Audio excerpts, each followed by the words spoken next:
Zia charitable trust ও বড়পুকুরিয়া কয়লা খনি দুর্নীতি মামলা থেকে খালাস পেলেন বিএনপি চেয়ারপারসন খালেদা জিয়া। সকালে হাইকোর্ট বেঞ্চ চ্যারিটেবল ট্রাস্ট দুর্নীতি মামলায় খালেদা জিয়াকে ৭ বছরের দণ্ড থেকে খালাস দেন। মামলার অন্য আসামিদেরও সাজা বাতিল করে খালাস দেওয়া হয়।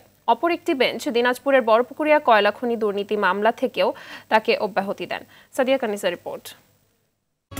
পুরানো দিয়ে নতুন নিতে আজই চলে আসুন আপনার নিকটস্থ ওয়ালটন শোরুমে। জিয়া চ্যারিটেবল ট্রাস্ট দুর্নীতি মামলায় ২০১৮ সালের অক্টোবরে খালেদা জিয়াকে ৭ বছরের সশ্রম কারাদণ্ড দেন আদালত। অপর ৩ আসামিকেও ৭ বছরের সশ্রম কারাদণ্ড দেয়া হয়। ট্রাস্টের নামে কেনা কাকরাইলে ৪২ কাঠা জমি বাজেয়াপ্ত করা হয়। পরে এ রায়ের বিরুদ্ধে আপিল করেন বেগম জিয়া।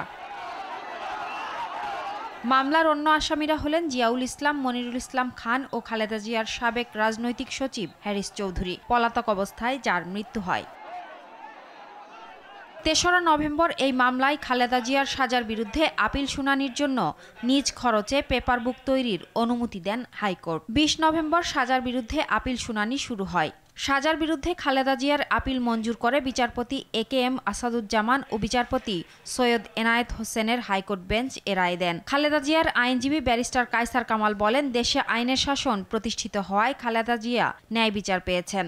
শেখ হাসিনা ওয়াজেদ, যিনি বর্তমানে পলাতক আছেন ভারতে এবং আইনের দৃষ্টিতে ফিউজিটিভ, তার প্রত্যক্ষ নির্দেশে তত্ত্বাবধানে দেশনেত্রী বেগম খালেদা জিয়াকে রাজনৈতিকভাবে হয়রানি করার জন্য এবং দলকে ক্ষতিগ্রস্ত করার জন্য এই অসৎ উদ্দেশ্য নিয়ে মামলাটা দায়ের করেছিলেন। জ্যেষ্ঠ আইনজীবী জয়নুল আবেদিন বলেন, তার বিরুদ্ধে যে অন্যায় করা হয়েছিল তা এ রায়ের মধ্য দিয়ে আবারও প্রমাণ হলো। সেখানে ৩ কোটি ১৫ লাখ টাকা তারা দেখিয়েছে।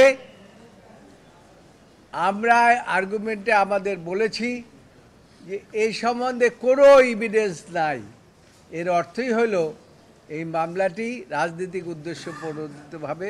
এদিকে ঢাকার বিশেষ জজ আদালতের বিচারক আবু তাহের দিনাজপুরের বড়পুকুরিয়ায় কয়লা খনি দুর্নীতি মামলায় বিএনপির চেয়ারপারসন বেগম খালেদা জিয়াকে খালাস দেন। মামলার অপর আসামিরা ছিলেন খন্দকার মোশাররফ হোসেন ও আলতাফ হোসেন চৌধুরী। সাদিয়া কানিজ, RTV, ঢাকা।